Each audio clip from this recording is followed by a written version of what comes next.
अस्सलामु अलैकुम वरहमतुल्लाहि तआला वबरकातुहू। नहमदुहु व नुसल्ली व नुसल्लिमु अला रसूलिहिल करीम व आलिहि व सहबिहिल किराम अजमईन व मन तबिअहुम बिइहसान इला यौमिद्दीन। अम्मा बाद फ़अऊज़ु बिल्लाहि मिनश शैतानिर रजीम। बिस्मिल्लाहिर रहमानिर रहीम। वमा खलक़तुल जिन्ना वल इंसा इल्ला लियअबुदून। सदक़ल्लाहु मौलानल अज़ीम व बल्लगना रसूलुहुन नबियुल अमीनुल करीम व नहनु अला ज़ालिका लमिनश शाहिदीन व शाकिरीन वल्हम्दुलिल्लाहि रब्बिल आलमीन। आइए सबसे पहले अपने आका मौला ताजदार मदीना सल्लल्लाहु तआला अलैहि वसल्लम की बारगाह बेकसपनाह में दुरूद शरीफ का नजराना पेश करें। पढ़ें बावाज़ बुलंद, अल्लाहुम्मा सल्लि अला सय्यिदिना मुहम्मदिन व अला आलि सय्यिदिना मुहम्मदिन व अस्हाबि सय्यिदिना मुहम्मदिन व बारिक व सल्लिम अलैहिम।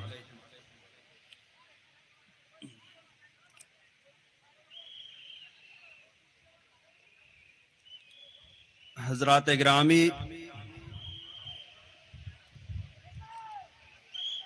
इस वक्त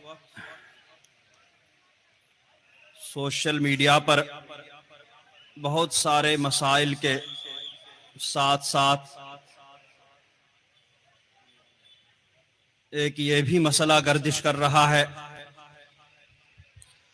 कि सरकार ताजुश शरीया अलैहि रहमत व रिज़वान ने फरमाया, सरकार की बारगाह में आपकी खातिर बनाए दो जहां, अपनी खातिर जो बनाया आप है। ये शेर अवामो खवास में ज़बांज़द हो चुका है और ये नहीं कि ये हुजूर ताजुश शरीया अलैहि रहमत व रिज़वान ने सबसे पहले ये मजमून बयान फरमाया हो, बल्कि ये असलाफ किराम की पैरवी में ये शेर कहा गया है। और खुद आला हजरत अलैहि रहमत व रिज़वान, उस्ताद ज़मन अलैहि रहमत व रिज़वान के अशआर में, बहुत सारे अशआर में ये मजमून वारिद है। खुद आला हजरत अलैहि रहमत व रिज़वान और उस्ताद ज़मन के ज़माने से भी बहुत पहले अरबी शोरा के कलाम तक में भी यह मजमून वारिद है। और इस मजमून को मैं अगर कहूं कि ये तातुर के साथ मनकूल है तो ये भी बेजा नहीं होगा, इसमें मुबालगा नहीं होगा। और अवाम और खवास इस शेर से जो मतलब समझते हैं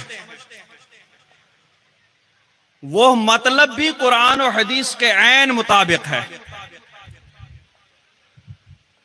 उसमें भी कोई ऐसी बात नहीं कि जो कुरान और हदीस के मुखालिफ हो, लेकिन कुछ कज फहमू ने अब यह उड़ानी शुरू कर दी है कि यह शेर अवाम के लायक नहीं, अवाम में इस तरीके का शेर नहीं पढ़ा जाएगा। बताइए। नहीं, मैं तो बैठ जाऊंगा, मुझे कुछ नहीं है सब। इस पर उलमाए किराम ने इजमाली और तफसीली तौर पर बहुत सारे बयानात जलसों में और ऑडियो की शक्ल में जारी किए हैं। उसके बाद जरूरत नहीं थी कि कुछ शेर पर बताया जाता, लेकिन अहबाब के इसरार पर आज सूरत में हम भी इस शेर के मुताल्लिक कुछ गोशों पर बात करेंगे ताकि अवाम और खवास जिसके जहन में भी जो इस शेर से मुताल्लिक बातें पैदा हों वो सारे बातें दूर हो जाए और उन्हें तसल्ली हो जाए।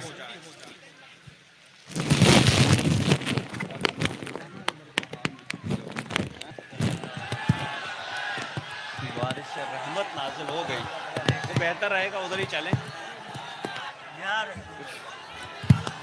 नहीं मैं तो मुझे मसला नहीं है सर। हाँ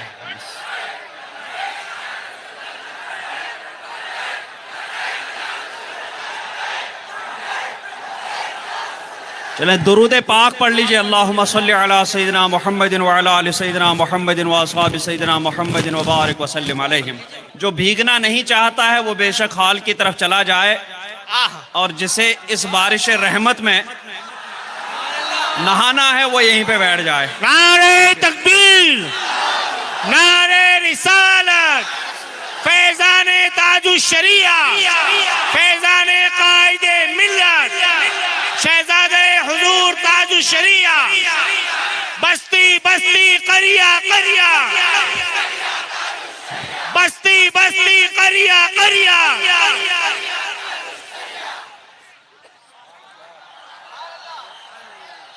दुरूद पाक पढ़ लें एक बार और। अल्लाहुम्मा सल्लि अला सय्यिदिना मुहम्मदिन व अला आलि सय्यिदिना मुहम्मदिन व अस्हाबि सय्यिदिना मुहम्मदिन व बारिक व सल्लिम अलैहिम।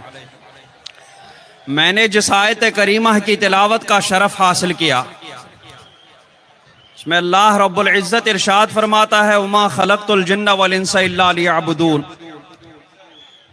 कि मैंने जिन्नों और इंसानों को इसलिए पैदा किया कि वह मेरी इबादत करें। लियाबुदून का माना बुजुर्गों ने यह भी बताया लिवहिदून, ताकि वो मेरे साथ किसी को शरीक ना करें। एक माना यह भी बताया लियारिफून, ताकि वह मुझे पहचाने। कि मैंने जिन्नों और इंसानों को इसलिए पैदा किया ताकि वो मुझे पहचाने, मेरी मारिफत हासिल करें। और इसे उस हदीस कुदसी की तायीद में पेश किया कि जिस हदीस कुदसी में अल्लाह रब्बुल इज़्ज़त इरशाद फरमाता है कुन्तु कंज़न मख्फियन, कि मैं एक छुपा खजाना था। फ़अहबब्तु अन उरफ़ा, मैंने चाहा कि मैं पहचाना जाऊं। फ़ख़लक़तुल ख़ल्क़, तो मैंने मखलूक पैदा की। तो अल्लाह रब्बुल इज़्ज़त एक छुपा हुआ खजाना था, और उसकी तमाम सिफात कामिल व अकमल थी। वो मखलूक से पहले भी सिफाते कामिला रखता था। बेशक बेशक, उसके किसी भी सिफत में कोई कमी नहीं थी, कोई नक्स नहीं था, बल्कि हर सिफत कमाल की सिफत थी। बेशक। तो जब हर सिफत कामिल थी तो फिर उसे किसी और चीज की जरूरत नहीं थी, हाजत नहीं थी। इसीलिए इस रिवायत में जो बताया गया, इसमें यह नहीं फरमाया फ़हतजतु अन उरफ़ा, कि मुझे हाजत हुई कि मैं पहचाना जाऊं, बल्कि फरमाया फ़अहबब्तु अन उरफ़ा, कि मैंने पसंद किया, मैंने चाहा कि मैं पहचाना जाऊं। फ़ख़लक़तुल ख़ल्क़, तो मैंने मखलूक को पैदा किया। तो ये मखलूक को पैदा करना और फिर उसका मकसद बताया लियाबुदून, ताकि वो मेरी मारिफत हासिल करे। तो ये पैदा करना ये किसी गरज की वजह से नहीं था, किसी हाजत की वजह से नहीं था, किसी जरूरत की वजह से नहीं था, बल्कि ये अल्लाह ने चाहा, अल्लाह ने पसंद फरमाया कि मैं पहचाना जाऊं, तो उसने मखलूक को पैदा किया ताकि मखलूक उसको पहचाने और फिर उसकी इबादत करे। सुभान अल्लाह। बाज़ उलमा ने फरमाया कि अल्लाह रब्बुल इज़्ज़त को हाजत नहीं हुई मखलूक को पैदा करने की, बल्कि अल्लाह तबारक व तआला की हर सिफत जब कामिल है तो वो सिफत कामिला कमाल का तकाजा हुआ कि मखलूक पैदा हो जाए। और उन लोगों ने ये मिसाल पेश की कि मां की शफकत अपने बच्चे के लिए कमाल की शफकत होती है। यह बिला तशबीह है, बिला तमसील है, सिर्फ तकरीब फहम के लिए कि मां की शफकत बच्चे के लिए कमाल की होती है। उस शफकत में उसका कोई जवाब नहीं है, कोई कमी नहीं होती है।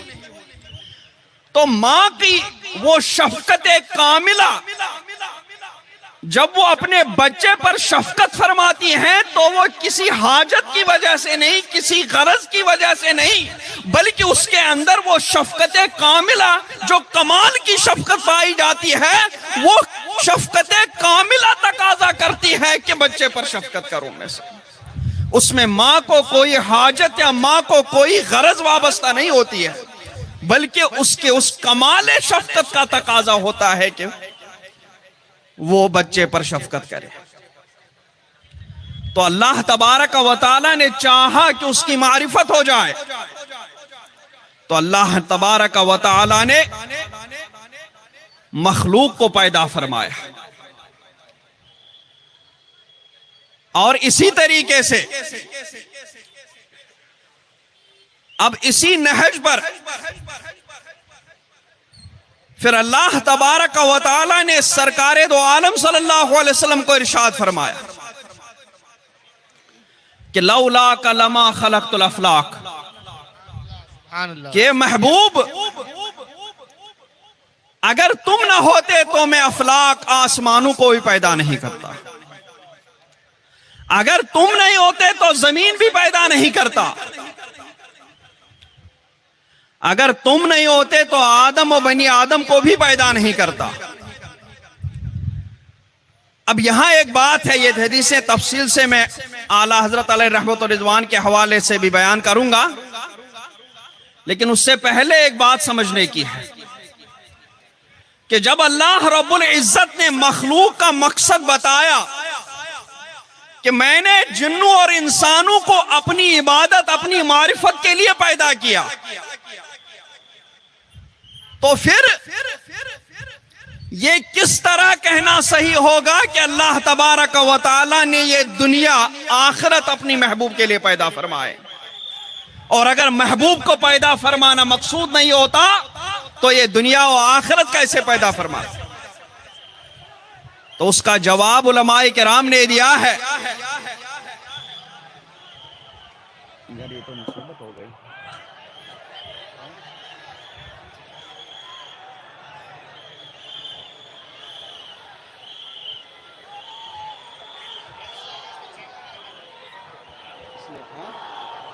आई गए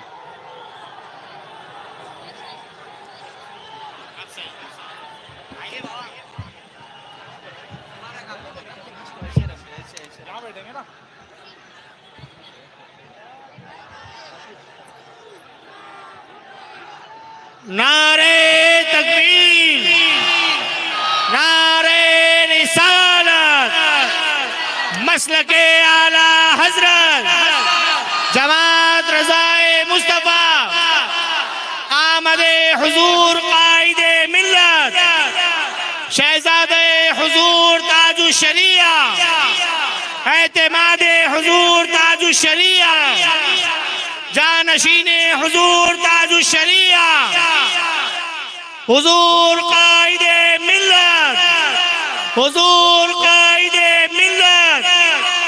नारे तकबीर, नारे रिसालत, इश्क मोहब्बत, इश्क मोहब्बत, इश्क मोहब्बत, इश्क मोहब्बत। फैजाने हुजूर ताजु शरिया, फैजाने हुजूर कायदे मिल्लत, जानशीने हुजूर ताजु शरिया आमदे हुजूर कायदे मिल्लत। हम सब की हिम्मत, हम सब की ताकत।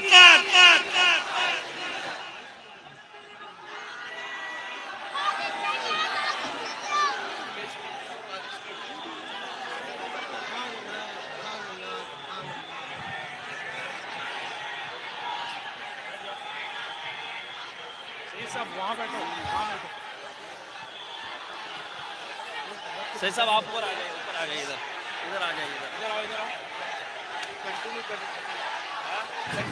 दुरूद शरीफ पढ़े, आप साथ दुरूद पाक पढ़े, दुरूद पाक पढ़ते रहें, दुरूद पाक का विर्द करें।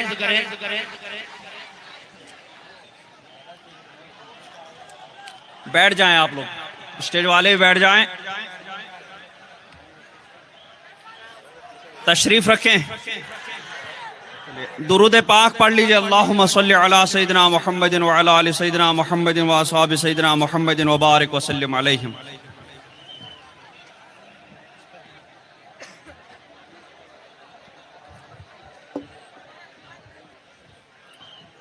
हज़रात गिरामी,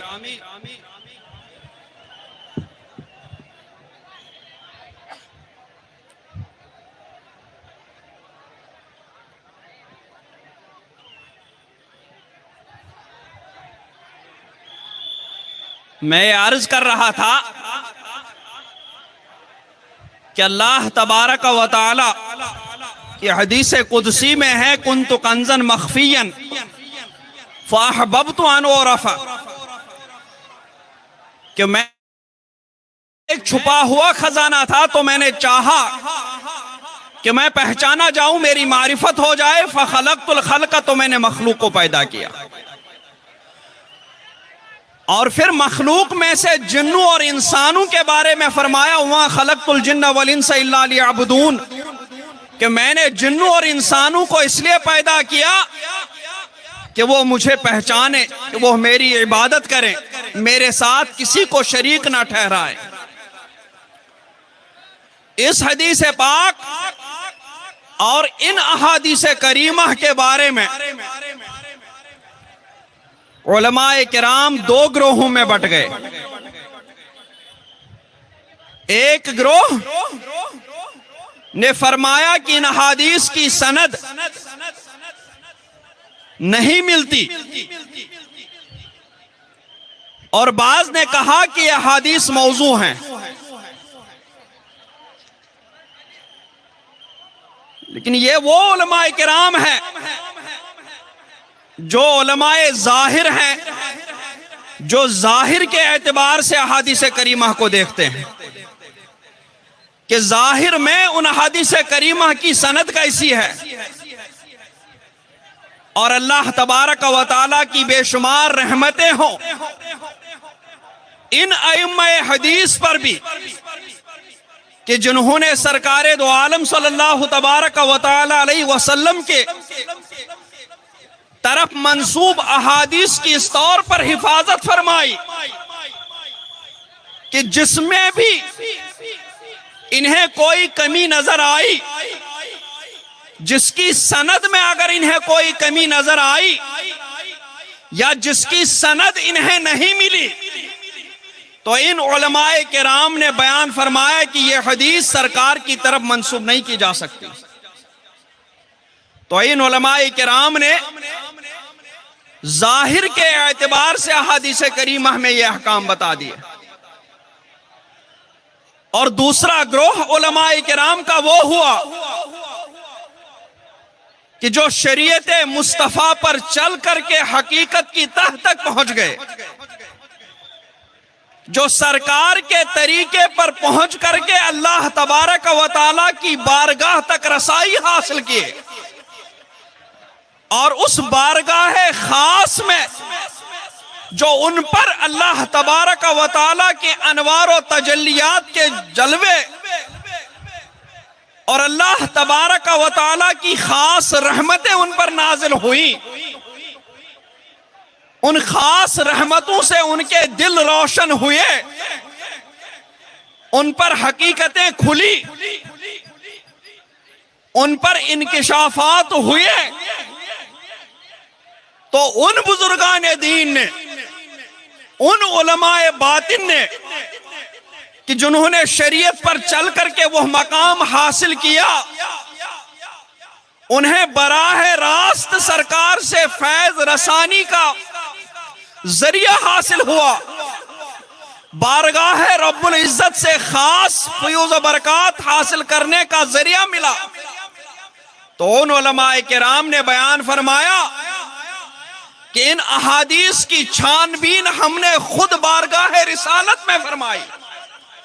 इन अहादीस के बारे में खुद हमने बारगाह रब्बुल इज्जत में सोचा, तो हमने ऐसी अहादीस को कि जिनके बारे में उलमाए जाहिर ने फरमाया कि इनकी सनदें नहीं मिलती, इनकी सनदों में फुला रावी की वजह से ज़ौक़ पैदा हुआ, ऐसी अहादीस के बारे में इन बुजुर्गाने दीन ने, इन सूफियाए किराम ने बयान फरमाया कि इन अहादीस की अगरचे जाहिरी तौर पर सनद नहीं मिलती, इन अहादीस की जाहिरी सनद में अगरचे ज़ौफ़ है, लेकिन हमने खुद सरकार से इनके मानी दरियाफ्त किए, खुद बारगाह रब्बुल इज्जत से हम पर इनके मानी मुनकशिफ हुए, तो हमने उन मानी को शरीयत के मुखालिफ नहीं पाया, हमने उन मानी को कुरान और हदीस के मज़ामीन के मुखालिफ नहीं पाया। लिहाजा इनकी जाहिरी सनद अगरचे नहीं मिलती, इनकी जाहिरी सनद में अगरचे हमें कोई कमी नजर आती है, लेकिन इनका माना शरीयत के मुआफिक है, कुरान और हदीस के मुआफिक है, उससे जर्रा बराबर भी हट करके नहीं है। सब मुल्ला अली कारी ने खुद इस हदीस पाक के बारे में फरमाया कि कुन्तु कंज़न मख्फियन वाली हदीस, अगरचे जाहिर में इसकी सनद नहीं मिलती, लेकिन इसका मजमून कुरान और हदीस से साबित है। खुद अल्लाह रब्बुल इज्जत इरशाद फरमाता है, वमा खलक़तुल जिन्ना वल इंसा इल्ला लियअबुदून। हजरत इब्न अब्बास ने तफसीर फरमाई इल्ला लियअरिफून, कि मैंने जिन्नों और इंसानों को इसलिए पैदा किया ताकि वो मुझे पहचाने, वो मेरी मारिफत हासिल करें। अब इस आयत करीमा और उस हदीस पाक को मिला लो तो इन दोनों के मज़ामीन में आपस में कोई फर्क नजर नहीं आएगा। इसी तरीके से एक और हदीस पाक है, उलमा उम्मती का अंबियाई बनी इसराइल, उसको भी उलमाए किराम, सूफियाए किराम बगैर सनद के जिक्र करते चले आए हैं। तो उसके बारे में भी उलमाए जाहिर ने इरशाद फरमाया कि इसकी सनद नहीं मिलती, ला अस्ल लहू, ला सनद लहू, इसकी सनद, इसको सूफियाए किराम ने, उलमाए किराम ने बगैर सनद के जिक्र किया, इसकी सनद नहीं मिलती, लेकिन सबने मुत्तफिका तौर पर कहा कि अगर जिसकी सनद नहीं मिलती लेकिन इसका मजमून दुरुस्त है, कुरान और हदीस के ऐन मुताबिक है।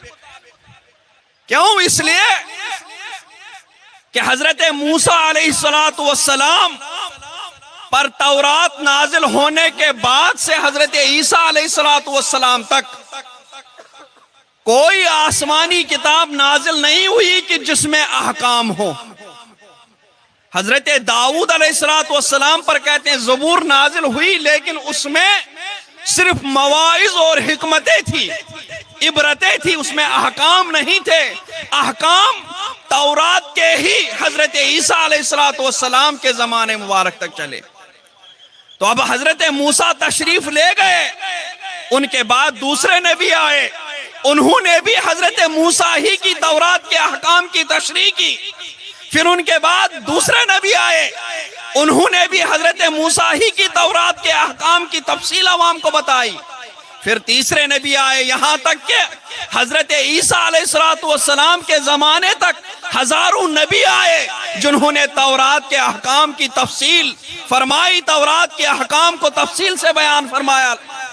और उम्मत मोहम्मदिया में सरकार दो आलम सल्लल्लाहु तबारक व तआला अलैहि वसल्लम के तशरीफ ले जाने के बाद, चूंकि नबियों का सिलसिला खत्म हुआ, कोई नबी नहीं आने वाला था, सरकार खातिमुन नबिय्यीन है, तो अब कुरान पाक की तशरीह के लिए, कुरान पाक की तफसील को आवाम तक पहुंचाने के लिए कोई नबी नहीं आने वाला था। इसलिए वो काम जो बनी इसराइल में अंबियाए किराम करते थे, वही काम उम्मत मोहम्मदिया में उलमाए रब्बानियीन ने संभाला। तो उलमाए रब्बानियीन ने सरकार के तशरीफ ले जाने के बाद कुरान पाक की तफसीर और तशरीह लोगों तक पहुंचा दी, कुरान पाक के अहकाम लोगों को समझाए, तो जो काम उन उलमाए बनी इसराइल का था वही काम इस उम्मत के उलमाए किराम ने संभाला। इस माना कर यह रिवायत दुरुस्त है कि उलमा उम्मती का अंबियाए बनी इसराइल, कि मेरी उम्मत के उलमा वो अंबियाए बनी इसराइल की तरह है कि जिस तरीके से उन्होंने तौरात के अहकाम की तबलीग की उसी तरीके से मेरे बाद मेरी उम्मत के उलमा ने कुरान पाक के अहकाम की तबलीग फरमाई। तो ये दूसरे ग्रुप के उलमा ने बता दिया और उलमाए जाहिर ने भी माना में कोई इख्तिलाफ नहीं किया। उन्होंने जो भी हुक्म लगाया वो उस रिवायत के अल्फाज उस सनद पर लगाया कि जो सनद के साथ वो रिवायत मरवी है। तो इसलिए मुल्ला अली कारी ने इस हदीस पाक की ताईद में यह आयत करीमा बयान फरमाई। तो अब आगे सरकारे दो आलम सल्लल्लाहु तबारक व तआला अलैहि वसल्लम के बारे में लौलाक वाली हदीसें एक नहीं बहुत सारी हदीसें मरवी हैं। यहां तक कि आला हजरत अलैहि रहमत व रिजवान ने जब उन तमाम रिवायतों को जमा फरमाया तो कि अच्छा खासा रिसाला तैयार हो गया और उसका नाम गालिबन तलालुल अफलाक बिहिलाल अहादीस लौलाक। ये रिसाला कम नसीबी की वजह से दस्तयाब नहीं हो सका, लेकिन तजल्लिल यकीन में भी आला हजरत ने लौलाक वाली हदीसों को इजमाली तौर पर जिक्र फरमाया। दूसरे हदीस के साथ साथ उन्हीं अहादीस करीमा में फरमाया कि जब हजरत आदम अलैहिस्सलातु वस्सलाम से लग़ज़िश वाक़े हुई तो उन्होंने अपने रब से अर्ज की कि मेरे रब, सदका मोहम्मद अरबी सल्लल्लाहु ताला अलैहि वसल्लम का मेरी मग़फ़िरत फरमा। रब्बुल आलमीन ने फरमाया तूने मोहम्मद सल्लल्लाहु अलैहि वसल्लम को क्यों कर पहचाना? तो अर्ज की जब तूने मुझे अपने दस्ते कुदरत से बनाया और मुझ में अपनी रूह डाली, मैंने सर उठाया तो अर्श के पायों पर ला इलाहा इल्लल्लाह मुहम्मदुर रसूलुल्लाह लिखा पाया। तो जाना कि तूने अपने नाम के साथ उसी का नाम मिलाया है जो तुझे तमाम मखलूक से ज्यादा प्यारा है। अल्लाह तबारक व तआला ने फरमाया, या आदम तूने सच कहा, बेशक वो मुझे तमाम जहां से ज्यादा प्यारा है। अब कि तूने उसके वसीयत का वसीला करके मुझसे मांगा तो मैं तेरी मगफिरत करता हूं, और अगर मोहम्मद ना होता तो मैं तेरी मगफिरत ना करता, न तुझे बनाता। लौला मोहम्मदुन लमा गफरतु लका वमा खलक़तुका, क्या अगर वो ना होता तो मैं तेरी मगफिरत नहीं फरमाता, तुझे पैदा ही नहीं फरमाता। ये अल्लाह तबारक व तआला ने हजरत आदम से फरमाया। इसी तरीके से एक और रिवायत में है कि फलौला मोहम्मदुन मा खलक़तु आदम, क्या अगर मोहम्मद ना होते तो मैं आदम को भी पैदा नहीं करता। वलौला मोहम्मदुन मा खलक़तुल जन्नत, और अगर मोहम्मद ना होते तो मैं जन्नत को भी पैदा न करता। वलन नार, जहन्नम को भी पैदा न करता।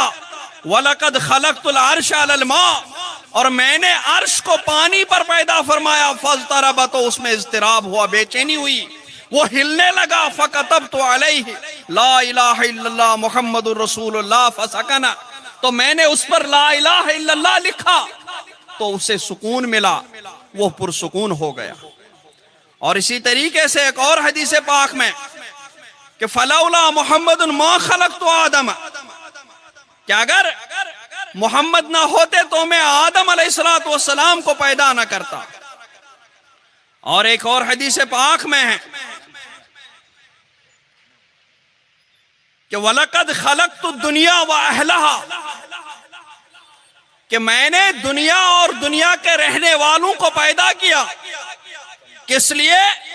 लिउअर्रिफहुम करामतक व मंज़िलतक इंदी, ताकि मैं उन्हें उनके सामने जाहिर करूं कि मेरे महबूब की मेरी बारगाह में क्या करामत, क्या बुजुर्गी, क्या मर्तबा है, क्या कद्र मंजिलत है। और लौला का मा खलक़तु दुनिया, और अगर महबूब ना होता तो मैं दुनिया ही पैदा नहीं करता। इसी तरीके से इस मजमून की बहुत सारी हदीस करीमा आला हजरत अलैहि रहमत व रिज़वान ने तजल्लिल यकीन में बयान फरमाई। तो ये लौलाक वाली अहादीस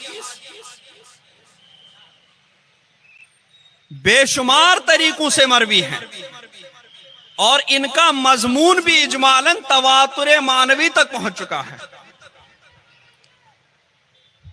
कि अगर सरकार दो आलम सल्लल्लाहु ताला अलैहि वसल्लम ना होते तो ये दुनिया ही पैदा नहीं होती।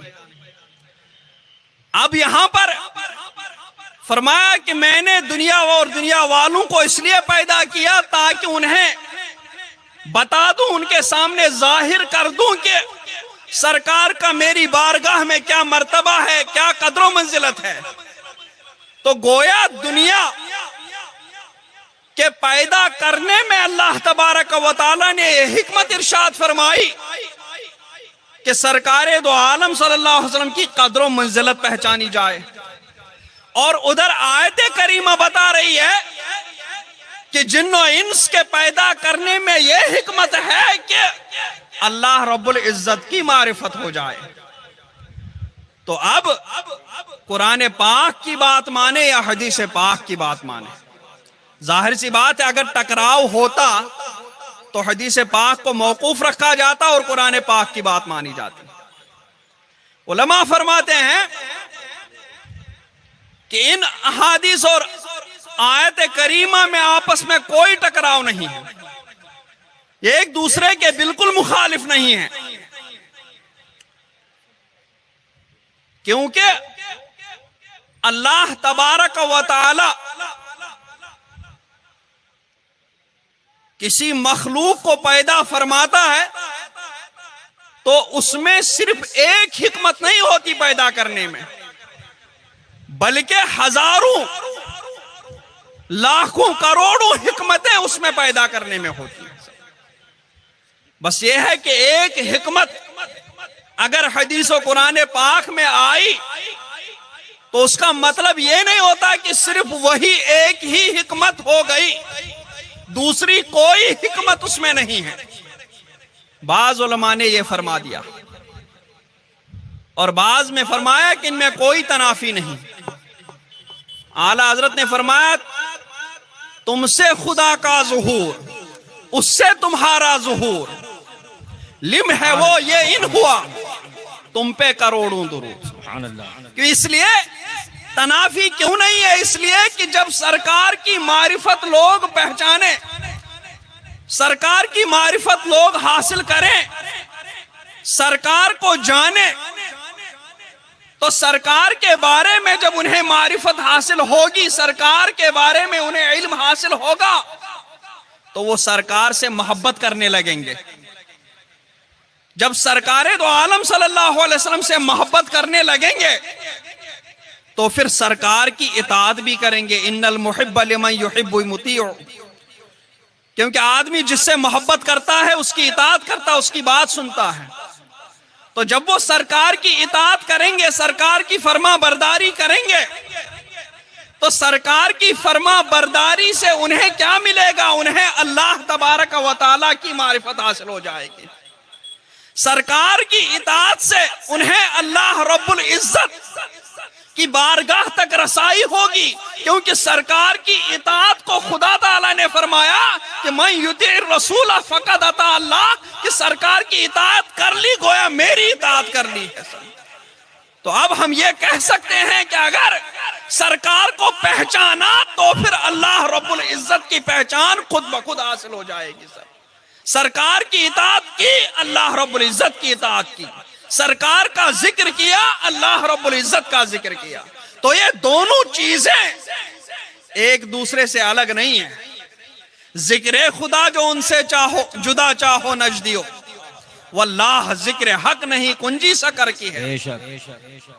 तो ये दोनों चीजें अलग अलग नहीं है, क्योंकि जब सरकार की कद्र व मंजिलत, सरकार का मर्तबा हम पर वाज़ेह हो जाएगा कि अल्लाह तबारक व तआला की बारगाह में सरकार का ये मर्तबा है, तो हमें सरकार की बारगाह के मर्तबे का इल्म होने के बाद अल्लाह तबारक व तआला के बारे में मारिफत हासिल हो जाएगी और हम अल्लाह तबारक व तआला के साथ किसी को शरीक नहीं ठहराएंगे। तो इसलिए इन अहादीस में और आयत करीमा में आपस में कोई तनाफी नहीं है, आपस में कोई मुखालफत नहीं है सब। और आपकी खातिर बनाए दो जहां, जिन लोगों ने, उनको आप उलमाए जाहिर कह दें, जिन्होंने इन अहादीस करीमा के बारे में बताया कि ये मौजू हैं, उन्होंने भी इन अहादीस के माना का इनकार नहीं किया, बल्कि उन्होंने दूसरे तरीके से इस मजमून को साबित कर लिया। उन्होंने कहा कि अहादीस अगरचे मौजू है, लेकिन इनमें जो मजमून बयान किया गया है उस मजमून की तौजीह और उसकी तफसीर कुरान पाक की रूह से दूसरे तरीके से साबित हो सकती है। और उन्होंने उस मजमून को इस तरह फरमाया कि दुनिया और दुनिया की चीजों के बारे में अल्लाह तबारक व तआला ने फरमाया, सख्खर लकुम मा फिल अर्दि जमीअन, ये फरिश्ते ये भी इंसानों के लिए पैदा किए गए हैं, इनमें भी किस्में हैं। बहुत सारे फरिश्तों का काम यह है कि वो अल्लाह तबारक व तआला की तस्बीह और तहलील में मसरूफ है, और बेशुमार फरिश्ते खुद इंसानों की खिदमत में लगे हुए हैं। वल मुदब्बिरात अम्र जिनको कहते हैं, ये बादलों को हकाते हैं, कहां बारिश बरसानी है, कहां धूप पड़नी है, वो सारे काम ये फरिश्ते जो अंजाम देते हैं। और बारिश गिरती किस लिए है? वो बंदों के फायदे के लिए, इंसानों के फायदे के लिए होती है। तो गोया ये फरिश्ते भी इंसानों की खिदमत में लगे हुए हैं। इसी तरीके से बच्चा पैदा होता है तो पेट में वो मराहिलवार गुजरता है, वहां पर भी जो उसके हालात गुजरते हैं उनको भी अंजाम देने के लिए अल्लाह तबारक व तआला ने फरिश्ता मुकर्रर किए हैं। इसी तरीके से सरकारे दो आलम सल्लल्लाहु अलैहि वसल्लम की बारगाह में दुरूद पाक पढ़ने के लिए भी बाज़ फरिश्ते मुकर्रर हैं। इसी तरीके से बंदों के आमाल लिखने के लिए कि इंसानों को जो इस रुए जमीन पर भेजा गया उनके आमाल लिखने के लिए भी अल्लाह तबारक व तआला ने फरिश्ते मुकर्रर किए हैं। तो ये फरिश्ते भी इंसानों की खिदमत में लगे हुए हैं, और ये बारिश भी इंसान के फायदे के लिए नाजिल होती है, ये धूप भी इंसान के फायदे के लिए पड़ती है, ये हवा भी इंसान के लिए है, यह जमीन को इस तरीके से बनाना यह भी इंसान के लिए है, यह आसमान को इस तरीके से बनाना यह भी इंसान के लिए है, यह पानी समंदर का यह भी इंसान के लिए है, यह जमीन में मादनियात ये सब इंसान के लिए है। तो गोया यह दुनिया अल्लाह तबारक व तआला ने बमूजिब आयत करीमा सख्खर लकुम जाल लकुम अल अर्द फिराशन, इसी तरीके की बेशुमार आयत करीमा बता रही है कि अल्लाह तबारक व तआला ने इन तमाम चीजों को इंसानों के फायदे के लिए बनाया। ये तमाम चीजें इंसानों के लिए बनी हुई है। हजरत शेख सादी शिराजी अलैहि रहमत व रिज़वान बयान फरमाते हैं कि ये सूरज, ये चांद, ये बारिश, ये सुबह शाम, ये दिन और रात, ये सब अपने अपने वक्त पर अपने अपने कामों को अंजाम देते हैं। किस लिए? तातू नाने बकफ आरी व बगफलत न खुरी, ताकि तू रोटी हासिल करे और उसको गफलत से ना खाए, बल्कि उसको खा करके अल्लाह तबारक व तआला का शुक्र अदा करे, अल्लाह तबारक व तआला का सना बयान करे। तो ये सारी चीजें इंसान के लिए पैदा हुई है। और इंसान किस लिए इंसान में भी सबसे अकमल कामिल जात सरकारे दो आलम सल्लल्लाहु तबारक व तआला अलैहि वसल्लम, गोया इंसानों को पहले सरकारे दो आलम सल्लल्लाहु अलैहि वसल्लम की बारगाह तक रसाई हासिल करने के लिए बनाया गया है। इसीलिए जब आलम अरवाह में अल्लाह तबारक व तआला ने इस अशरफुल मखलूकात में से भी अशरफुल मखलूकात हजरत अंबिया किराम को जमा फरमाया और उनसे इरशाद फरमाया कि तुम्हारे पास जब वो रसूल वो लेकर के आएगा जिससे तुम्हारी तस्दीक होगी, तो तुम्हें उस रसूल पर ईमान भी लाना है, उस रसूल की मदद भी करनी है। तो उसी आलम अरवाह से अल्लाह तबारक व तआला ने अपने रसूल आजम सल्लल्लाहु तबारक व तआला अलैहि वसल्लम के बारे में अंबिया किराम से अहद लेना शुरू कर दिया। उसी वक्त से सरकारे दो आलम सल्लल्लाहु अलैहि वसल्लम के बारे में मीसाक लेना शुरू हुआ, नबियों से अहद लिया गया और नबियों से कहा गया कि अपनी अपनी उम्मत को बता दें कि अगर उनके जमाने में सरकार ज़ुहूर फरमाए तो उन पर सरकार पर ईमान लाना और सरकार की मदद करना उन पर जरूरी है। तो यह अहद, ये मीसाक, ये जब से इस कायनात की तख्लीक हुई, आलम अरवाही से तमाम मखलूकात से ये अहद और पैमान लिया गया कि तुम्हें सरकार की ईमान भी लाना है, सरकार की मदद भी करनी है। तो गोया सारी दुनिया को अगर इस तरीके से बयान करें कि इंसानों के लिए पैदा किया गया, तो इंसानों को सरकारे दो आलम सल्लल्लाहु अलैहि वसल्लम की इज्जत और करामत पहचानने के लिए पैदा किया गया। इसीलिए इब्तिदाए आलम ही से अंबिया किराम जैसी अजीम मखलूक से, जिनसे बढ़कर और कोई मखलूक नहीं अल्लाह रब्बुल इज्जत की बारगाह में, तभी से उन्हीं से अहद लेते आए हैं कि अगर तुम्हारे जमाने में सरकार का ज़ुहूर हो जाए तो तुम्हें सरकार की मारिफत भी हासिल करनी है और सरकार की मारिफत के बाद उन पर ईमान भी लाना है, उनकी मदद भी करनी है। उस वक्त अगर तुम उन पर ईमान लाओगे, उनकी मदद करोगे, तब तो तुम फायदे में रहोगे। लेकिन फमन तवल्ला बाद ज़ालिका, और अगर तुमने रुख मोड़ दिया, मेरे महबूब पर ईमान नहीं लाया, मेरे महबूब की मदद नहीं की, मेरे महबूब की इताअत नहीं की, तो फिर जो ऐसा होगा वो फिस्को फुजूर में मुब्तला होगा, वो नाफरमान कहलाएगा।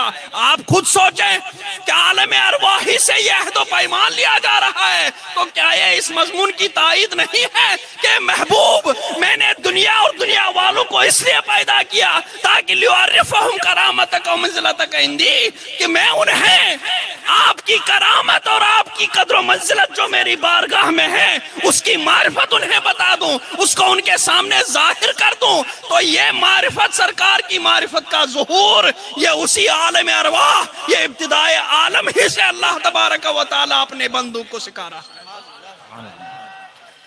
तो इसलिए इन बुजुर्गों ने इस तौर पर तफसीर फरमाई कि दुनिया को जिन्नों इंसानों के लिए पैदा किया गया, इंसानों के फायदे के लिए पैदा किया गया। और इंसानों को किस लिए पैदा किया गया? ताकि वो सरकार की अजमत और करामत को पहचाने, क्योंकि सरकार की अजमत और करामत को पहचानेंगे तो गोया उन्होंने अल्लाह तबारक व तआला की अजमत और करामत को पहचान लिया। क्योंकि जब ये पता होगा कि सरकार दो आलम सल्लल्लाहु तबारक व तआला अलैहि वसल्लम किसका महबूब है, सरकार को ये कमाल किसने अता फरमाए हैं, तो खुद ब खुद इस बात का इल्म होगा कि वो ज़ात रब्बुल आलमीन कितनी कमाल की होगी, वो किस दर्जा कामिल होगी, उसके खजानों का कोई इंतहा नहीं होगी, उसके खजानों की कोई हद नहीं होगी। इसीलिए आपस में कोई तनाफी नहीं।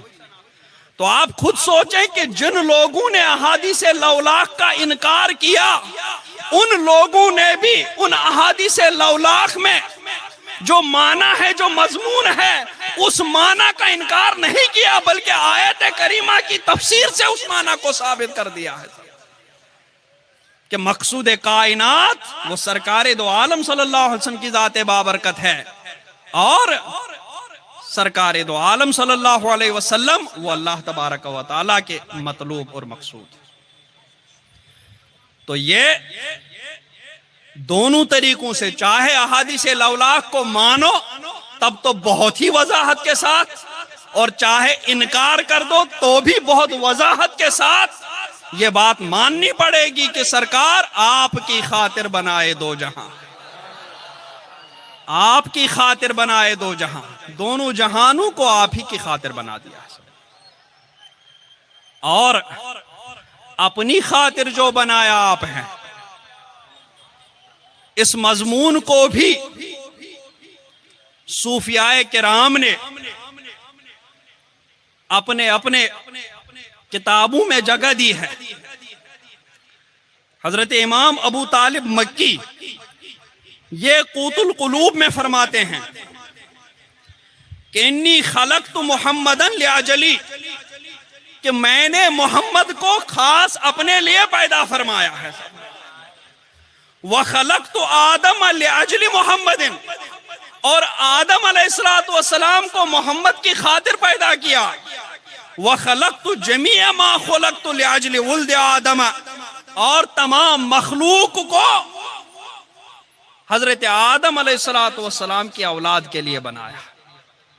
तो इस मजमून में हजरत इमाम अबू तालिब मक्की जो 4वीं सदी के बुजुर्ग हैं, अपनी किताब क़ूतुल क़ुलूब में, कि जिस क़ूतुल क़ुलूब का मर्तबा यह कि इमाम गजाली ने इह्या उल उलूम लिखी, उलमाए किराम ने बयान फरमाया कि 2 किताबों को उन्होंने खास तौर पर के इह्या उल उलूम में जिक्र किया है।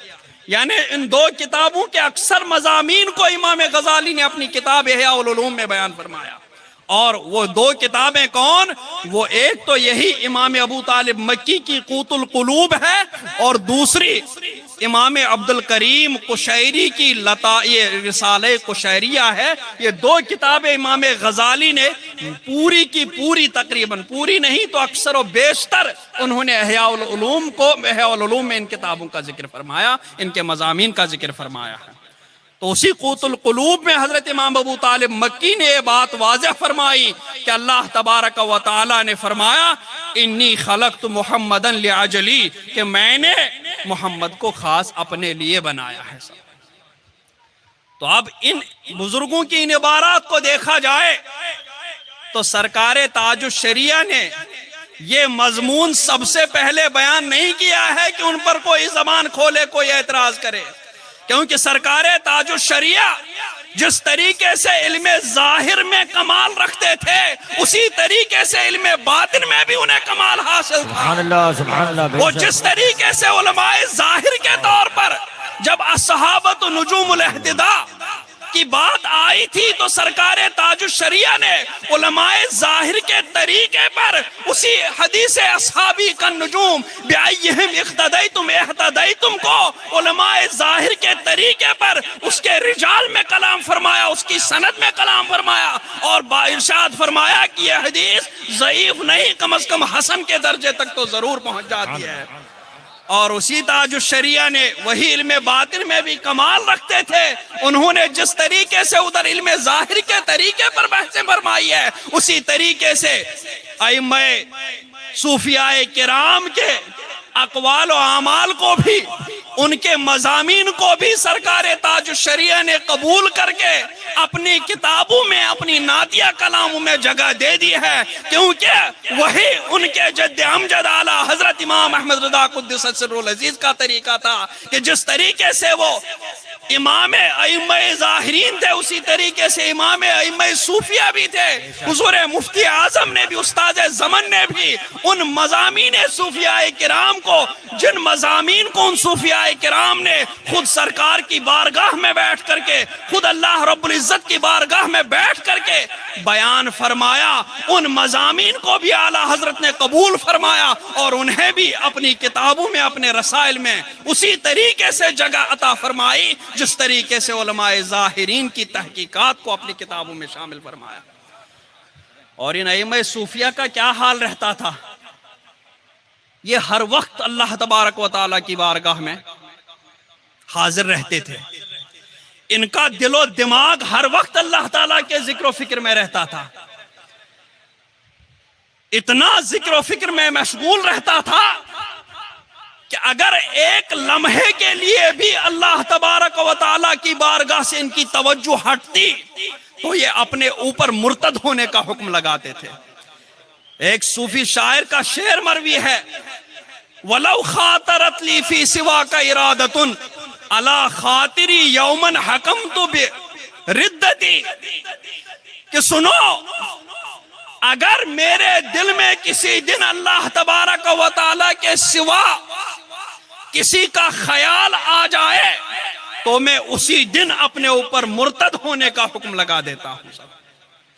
तो गोया एक लम्हे के लिए भी ये लोग अल्लाह तबारक व तआला की बारगाह से हटकर नहीं रहते थे। इनका दिलो दिमाग हर लम्हा अल्लाह तबारक व तआला की बारगाह में रहता था और उसके अनवार व तजल्लियात से सैराब होता था।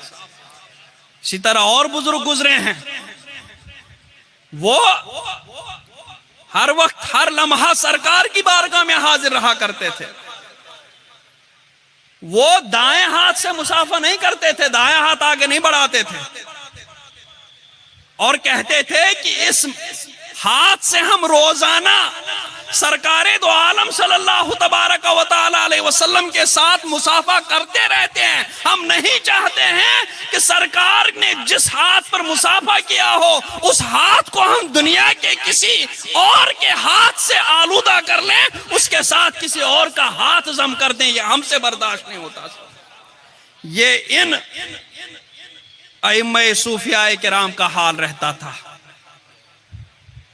तो इन पर कश्फ करामात खुलते थे। हजरत शेख अकबर मुहियुद्दीन इब्न अरबी, यानी ये कह लो कि ये बारगाह मुस्तफा से डायरेक्ट इनका वास्ता रहता था। हदीस शरीफ का ये सीधे पूछते थे कि सरकार ये आपने फरमाया, सरकार फरमाते हाँ मैंने फरमाया, फौरन अमल करते थे। इमाम सुयूती फरमाते उनको 65 या 75 बार बेदारी के आलम में सरकारे दो आलम सल्लल्लाहु अलैहि वसल्लम की जियारत हासिल हुई। तो कहते हैं कि मैंने बेशुमार हदीस के बारे में कि जो उलमाए जाहिर के तरीके पर मौजू भी मानी जाती थी, मैंने उन हदीस के बारे में सरकार से पूछा कि सरकार ये हदीस किस दर्जा आपने फरमाई कि नहीं फरमाई। तो सरकार जब कहते थे हाँ मैंने फरमाई है तो मैं उस हदीस की सेहत का हुक्म लगा देता था। और उन्होंने एक मजमुआ तैयार किया था जमउल जवामे के नाम से। इमाम सुयूती ने जमउल जवामे के नाम से हदीस पाक का एक जखीरा जमा फरमाया। कहते हैं फिर मेरी ख्वाहिश हुई, बहुत ख्वाहिश हुई, जिस तरीके से यहाँ कोई अच्छी किताब लिख लेता है फिर ख्वाहिश करता है कि हुजूर कायदे मिल्लत उसके 2-3 सफ़हात मुलाजा करें। तो इमाम सुयूती ने जब जमुल जवामे लिखी तो उनकी ख्वाहिश हुई कि सरकारे दो आलम सल्लल्लाहु अलैहि वसल्लम इसमें से थोड़ा सा मुलाहजा फरमा लेते तो मेरी किताब के लिए सनद हासिल हो जाती। ये ख्वाहिश उनके दिल में थी। सरकार ने करम फरमाया, दीदार अता फरमाया, अभी कुछ कह भी नहीं पाए थे, बस किताब हाथ में लिए हुए थे। सरकार ने उधर ही से इरशाद फरमाया, इक़रा या शेख अल हदीस, ए शेख अल हदीस जलालुद्दीन सुयूती, तुम अपनी किताब पढ़ना शुरू कर दो। तुम्हारी ख्वाहिश थी कि मैं इस किताब में कुछ सुनूं, तुम अपनी किताब पढ़ना शुरू कर दो, मैं सुन रहा हूं। उसके बाद इमाम सुयूती ने उस किताब के कुछ सफ़हात खुद सरकार दो आलम सल्लल्लाहु तबारक व तआला अलैहि वसल्लम को सुना दिए थे। तो ये अइम्मे सूफिया यानी वो सूफिया कि जो शरीयत पर चल करके अल्लाह तबारक व तआला और सरकार दो आलम सल्लल्लाहु अलैहि वसल्लम की बारगाह तक पहुंचे, वो नहीं कि जिन्हें इल्म से कोई हिस्सा ही नहीं है। जो सूफिया तसव्वुफ सिर्फ बाल बढ़ाना और अंगूठियां पहनना समझते हैं, उनकी बात नहीं, बल्कि जो शरीयत मुस्तफवी पर चल करके जिन्होंने वो कमाल हासिल किया। तो ये सूफियाए किराम फरमाते हैं कि अल्लाह तबारक व तआला ने फरमाया, इन्नी खलक़तुका लिअजली खलक़्तु मुहम्मदन लिअजली, कि मैंने मोहम्मद को खास अपने लिए पैदा फरमाया। और ये जुमला, इसकी निस्बत अल्लाह तबारक व तआला की जानिब कोई ऐसी निस्बत नहीं कि जिस पर एतराज किया जाए, क्योंकि कुरान पाक में हजरत मूसा अलैहिस्सलातु वस्सलाम के बारे में अल्लाह ताला का इरशाद है, वस्तनअतुका लिनफ्सी, मैंने तुम्हें खास अपने लिए बनाया। तो इस जुमले की निस्बत अल्लाह तबारक व तआला की तरफ कोई महल एतराज नहीं है कि इस पर एतराज किया जाए। और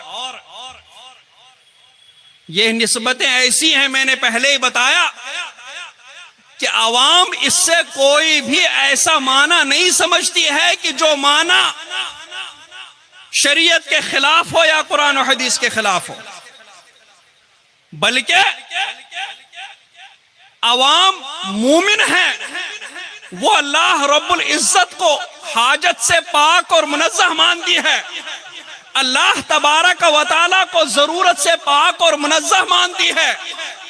तो जब अल्लाह के बारे में पहले ही वो अकीदा रखते हैं, तो फिर इस शेर से वो ऐसा माना कैसे समझ सकते हैं कि जिससे ये वहम पैदा हो कि अल्लाह तबारक व तआला कि इसमें गरज नजर आ रही है, इसमें जरूरत और हाजत नजर आ रही है। आज तक किसी ने ये नहीं समझा, इसलिए आज तक किसी ने एतराज नहीं किया। कुरान पाक में दो तरह की आयतें हैं, एक मुहकमात, एक मुतशाबिहात। मुतशाबिहात में अल्लाह तबारक व तआला ने ऐसे अल्फाज इरशाद फरमाए हैं कि जिनका जाहिर बिल इत्तिफाक मुराद नहीं है, यानी उनसे जो जाहिर माना हो रहा है वो मुराद नहीं है, और जो मुराद है वो जाहिर नहीं है। क्योंकि अल्लाह रब्बुल इज्जत ने अपने बारे में इरशाद फरमाया, लैसा कमिस्ली शैउन, कि कोई चीज उसके मिसल नहीं है। तो जब उसी ने फरमाया कुल्लु शैइन हालिकुन इल्ला वजहुहु, कि हर चीज हलाक होने वाली है मगर उसका वजह, इसी तरीके से अवाम में बहुत इस्तेमाल होता है, खवास में तो होता ही है, यदुल्लाहि फौका अयदीहिम, अल्लाह का हाथ उनके हाथों के ऊपर है। तो ये अल्फाज ऐसे हैं कि जब मूमिन बोलते हैं तो वो इससे ये हाथ मुराद नहीं लेते हैं, जब मूमिन वजह बोलता है तो उससे ये मुराद नहीं लेता है कि अल्लाह ताला का चेहरा ऐसा ही है जिस तरीके से बंदो इंसानों का चेहरा है, बल्कि वो ऐसा माना मुराद लेते हैं कि जो अल्लाह तबारक व तआला की शान के लायक हो। यही कह देते हैं कि हम अल्लाह के लिए यद मानते हैं क्योंकि उसने यद कुरान पाक में फरमाया है, वजह मानते हैं क्योंकि उसने फरमाया है, साक मानते हैं क्योंकि उसने कुरान पाक में फरमाया है। लेकिन वो यद, वो वजह, वो इंसानों के हाथ या इंसानों के चेहरे की तरह नहीं है, बल्कि वो ऐसा है जो उसकी शान के लायक है, जिसको किसी ने आज तक नहीं देखा, जिसको किसी ने आज तक नहीं सुना। तो ये मुतशाबिहात का ये मामला क्या अवाम इससे यही समझती थी, लेकिन जब ऐसे ही खबती पैदा हुए और उन लोगों ने लोगों में कहना शुरू कर दिया कि अल्लाह तबारक व तआला का हाथ ऐसा ही है, उसका चेहरा ऐसा ही है, और अल्लाह ने जो फरमाया है कि आसमान से फिर आसमान दुनिया पर नुज़ूल फरमाता है, उसको माज़ अल्लाह एक सीढ़ी से दूसरे सीढ़ी की तरफ उतरते दिखा दिया कि इस तरीके से माज़ अल्लाह नुज़ूल फरमाता है, इस तरीके से वो अपनी जगह से, अपने जो भी उसकी शान के लायक है, जहां भी उसका जलवा है, वहां से जो अपने आसमान दुनिया पर वो नुज़ूल इजलाल फरमाता है। तो इन खबतियों ने दिखाया कि इस तरीके से, और पहली सीढ़ी से दूसरी सीढ़ी की तरफ उतर गए। तो जब इन आयत करीमा में इस तरीके के खबतियों ने ये ऐसे माना बताने शुरू कर दिए, हालांकि आवाम उससे वो माना नहीं समझती थी, बल्कि वो यही समझती थी कि अल्लाह तबारक व तआला की जात के लायक जो चीजें हैं जिनको हम समझने से कासिर हैं वही मुराद है।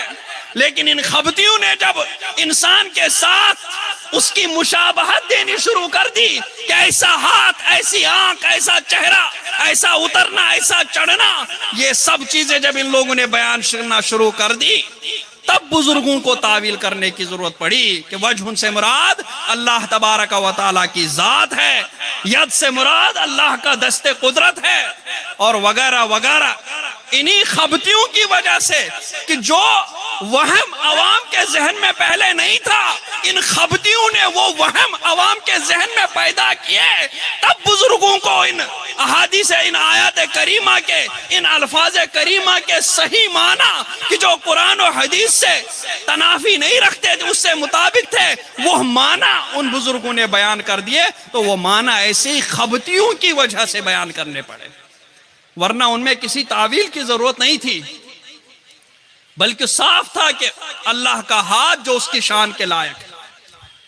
और ये मुजस्सिमा, ये खबती जो है उस दौर में मुजस्सिमा कहलाते थे। फिर उनका बुजुर्गान दीन ने तदारुक कर लिया। अब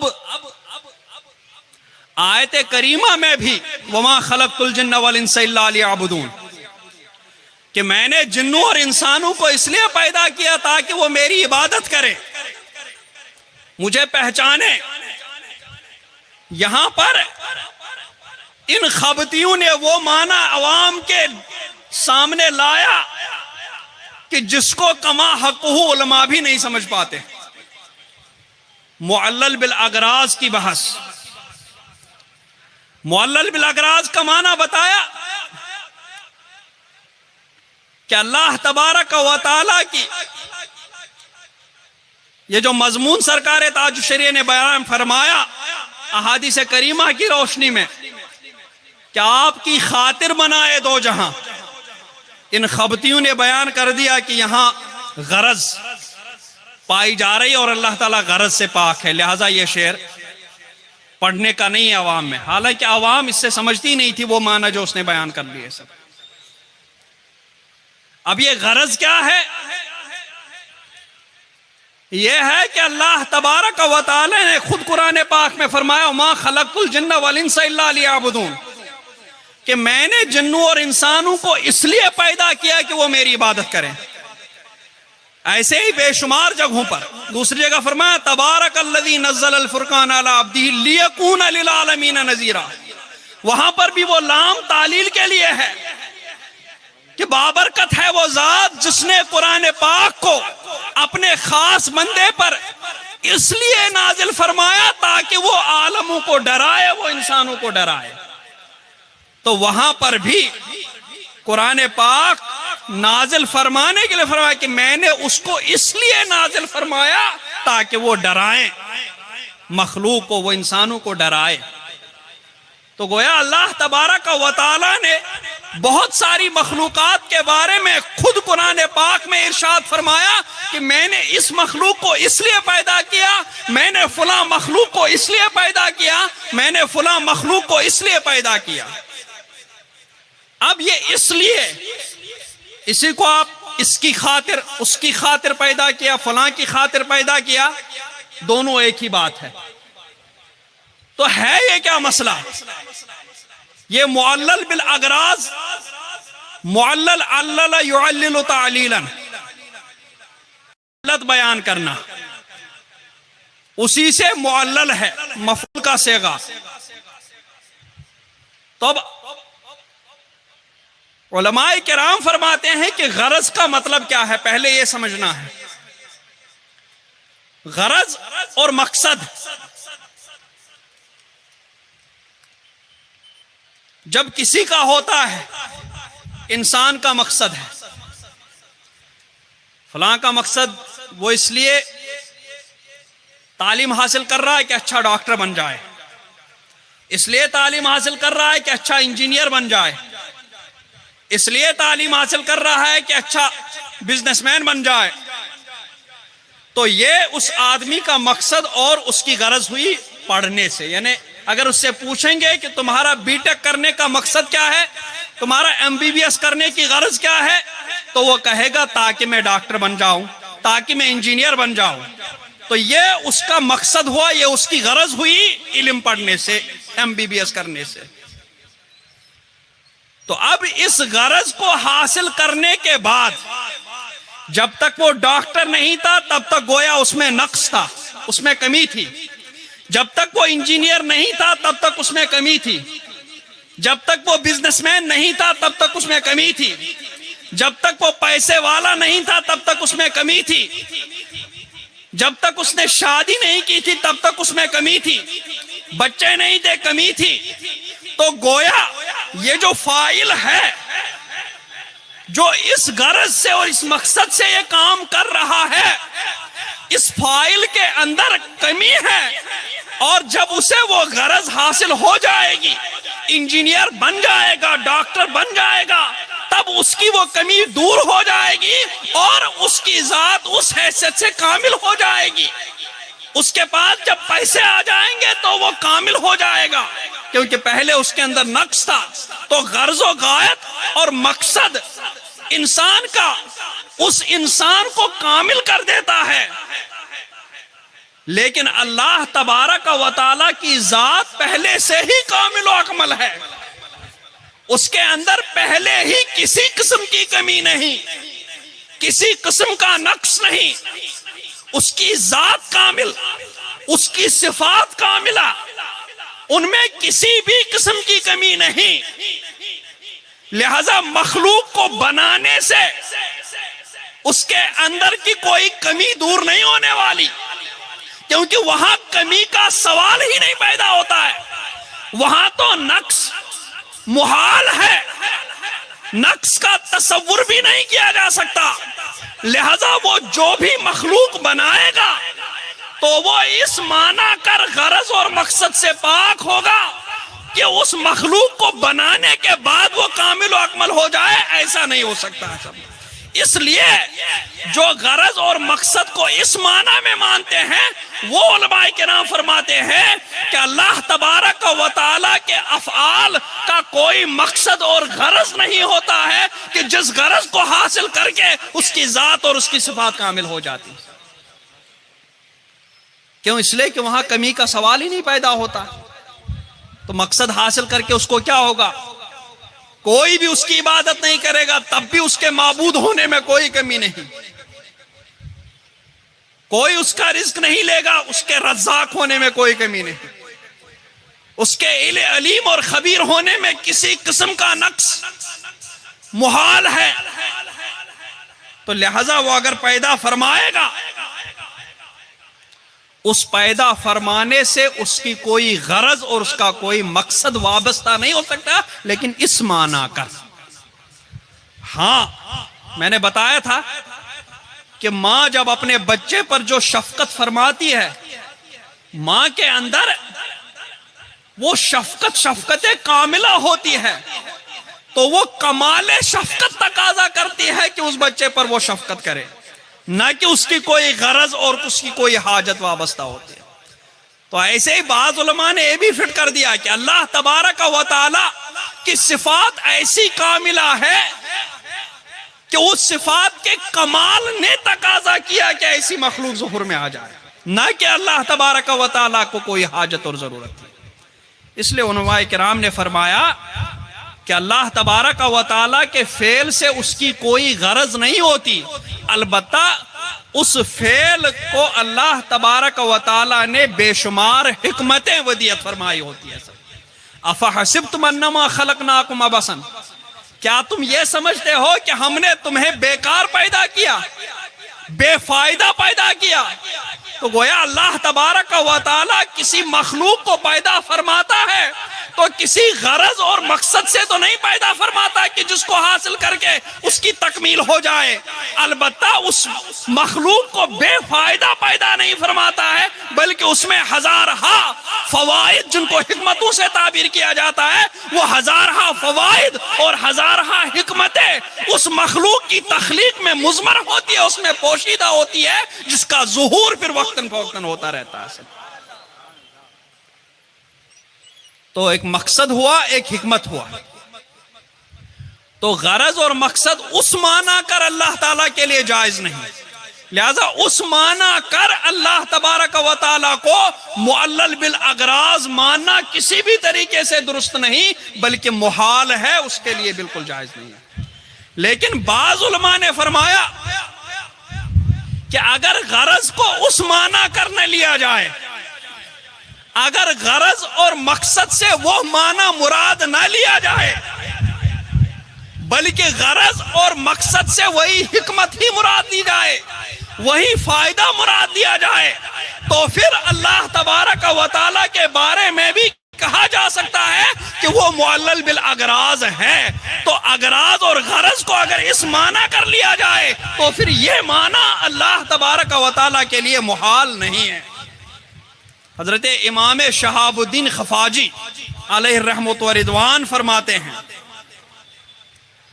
वो फरमाते हैं कि हक ये है कि इस बात में इख्तिलाफ लफ्जी है, यानी अल्लाह तबारक व तआला मुअल्लल बिल अगराज है या नहीं है। बाज ने कहा है, बाज ने कहा नहीं है, तो इसमें इख्तिलाफ लफ्जी है, यानी लफ्ज की तशरीह व ताबीर की वजह से उलमाए किराम के ये दो ग्रोह हो गए। जिन बुजुर्गों ने गरज की तफसीर और मकसद की तफसीर उस तौर पर बयान फरमाई जो मैंने अभी बताया, यानी जिससे फाइल की सिफात की तकमील होती है, उन बुजुर्गों ने फरमाया कि अल्लाह तबारक व तआला मुअल्लल बिल अगराज नहीं है, किसी फेल से उसकी कोई गरज वाबस्ता नहीं होती। लेकिन जिन बुजुर्गों ने फरमाया कि गरज से मुराद हिकमत ही है, गरज को हिकमत के लिए इस्तिआरा लिया जा सकता है, तो उन बुजुर्गों ने फरमाया अल्लाह तबारक व तआला के अफ़आल मुअल्लल बिल अगराज हैं। और अगराज यानी गरज की जमा अगराज, वो अगराज उन लोगों ने उस माना कर नहीं माने हैं, बल्कि हिकमत ही के माना में मान करके उसको अल्लाह तबारक व तआला के लिए जायज माना है। तो अब ये सारा खेल क्या है, ये गरज के माना के बारे में। अगर गरज फाइल के सिफात की तकमील के लिए है तो वल्लाह के लिए मुहाल, उस माना कर अल्लाह ताला मुअल्लल बिल अगराज नहीं। और अगर वो गरज हिकमत के माना में है, फाइल के सिफात के कमाल को उससे कोई ताल्लुक नहीं है, तो फिर अल्लाह ताला मुअल्लल बिल अगराज है। तो वो हिकमत यानी वो गरज नहीं, बल्कि वो हिकमत कल गरजी यानी गरज की तरह हो गई। इस वजह से उन बुजुर्गों ने हिकमत को गरज से ही ताबीर करते हुए इरशाद फरमाया कि अल्लाह तबारक व तआला मुअल्लल बिल अगराज है। ये थी बहस, ये अवाम में बोलने वाली बहस नहीं थी। लेकिन उस बंदे ने, मैं क्या बताऊं, बंटवारे से, हिंदो पाक बंटवारे से किसी का नुकसान हुआ हो या ना हुआ हो, पाकिस्तानियों का बहुत नुकसान हुआ। वो कैसे?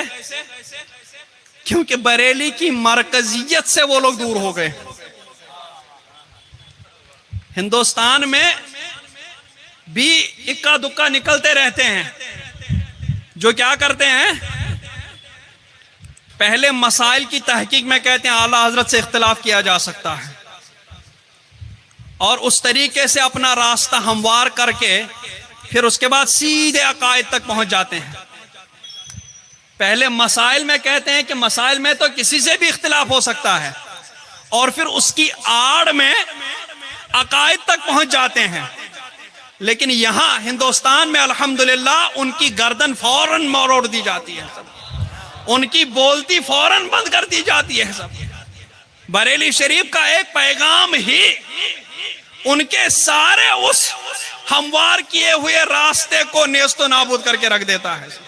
उनकी उस सारी रोशन ख्याली को, उस आजाद ख्याली को फौरन ही नेस्तो नाबूद करके छोड़ देता है। ये हिंदुस्तान में आला हजरत का करम है। और पाकिस्तान में क्या हुआ, वहां तो कोई किसी को मरकज मानता ही नहीं। अब यहां तो हिंदुस्तान में एंट्री नहीं है, बेचारे आते जाएं तो क्या करें। तो वहां आजाद मिजाजी, आजाद ख्याली इस कदर बढ़ी हुई है कि इलाही खैर मेरे कारवां की, जिसे देखो अमीर कारवां हुआ। वहां हर एक अमीर कारवां बना हुआ है, हर एक अपने को आला हजरत से कम नहीं समझता है।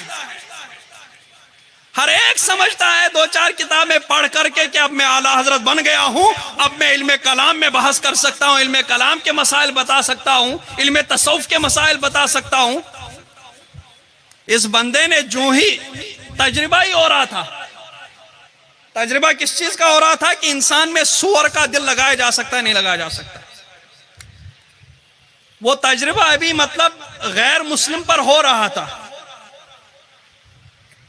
तो इस बंदे को इतनी जल्दी थी, जिसका नाम मुफ्ती अकमल अता कादरी है, इतनी जल्दी थी कि इंतजार ही नहीं किया। इधर ये खबर आउट हुई, उधर फौरन उसने डाल दिया कि इंसानी जिस्म में सूअर का दिल लगाया जा सकता है, उसमें कोई हर्ज नहीं है, शरीयत मुताहरा ने कोई मतलब नहीं किया। अब आप खुद सोचें, इंसान का दिल जो महल ईमान है, अल्लाह रब्बुल इज्जत के अनवार और तजल्लियात का महल है, मौके है, महबित है, कि जिसके बारे में एक ने फरमाया कि मुझे किसी ने, या यूं कह लो कि मुझे किसी ने नहीं समाया, लेकिन मोमिन के दिल ने मेरे जलवों को समा लिया है। तो इंसान का दिल जो परवरदिगार आलम के अनवार और तजल्लियात का महल है, अब वहां सूअर जिसको रब्बुल आलमीन ने नजसुल ऐन कह दिया, इन्नहु रिजसुन नजसुल ऐन कह दिया, यानी उसका एक एक बाल, उसकी खाल, उसका गोश्त, उसकी हड्डियां, उसकी दांत उसी तरीके से नजसुल है जिस तरीके से उसकी बदबू नजस है। वो सूअर जैसा नजस उसका दिल इंसान के दिल पर फिट कर दिया जाए, वो तजर्बा कामयाब भी नहीं हुआ, वो आदमी फौरन उसके बाद मर गया।